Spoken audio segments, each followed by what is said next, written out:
И така, задача четвърта, запишете си условието на задачата. Точка А има координати 2, 0.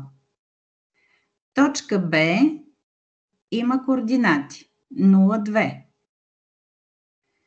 Точка С има координати минус 2, минус 2.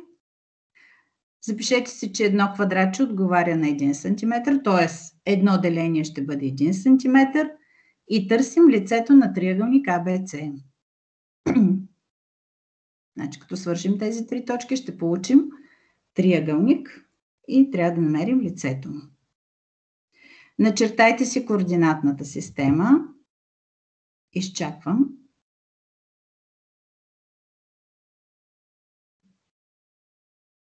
На нов чертеж правим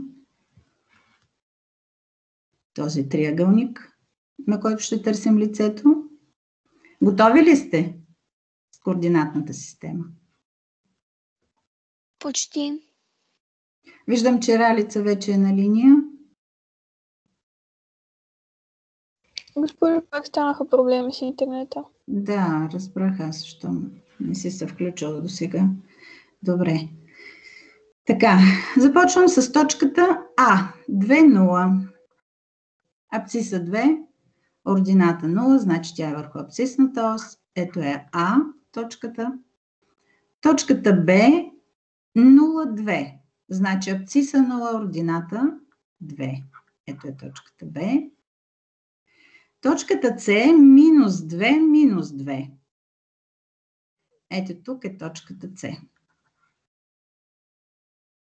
Сега трябва да свържим тези точки и да получим триъгълника, на който ще търсим лицето.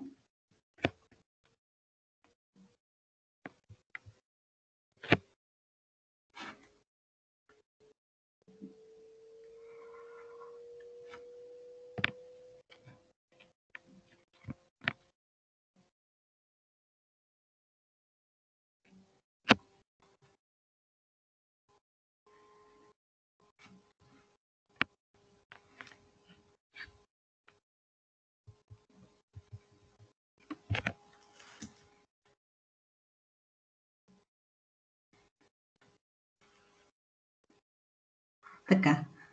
Готови ли сте до тук? Да, готови сме. Сега чакам предложение как да намерим лицето на този триъгълник. Виждате, нито една от страните му не върви по линия на квадратчетата. Може ли аз, Така че веднага няма как да намерим лицето му. Слушам предложения. Може ли аз, госпожо Габи? Слушам, Габриела. Може би трябва да се постави в рамка и да намерим лицето на квадрата и после от него да извадим лицето на малките триъгълници в него. Точно така. Хайде тогава да го рамкираме.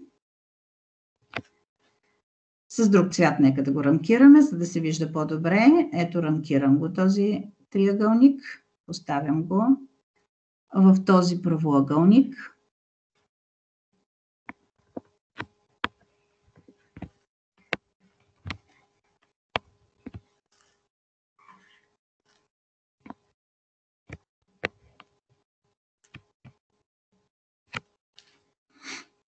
Така. И сега търсим вече лицето. Пишете решение. Кой ще ми диктува? Лицето на триъгълника АБЦ как ще намерим?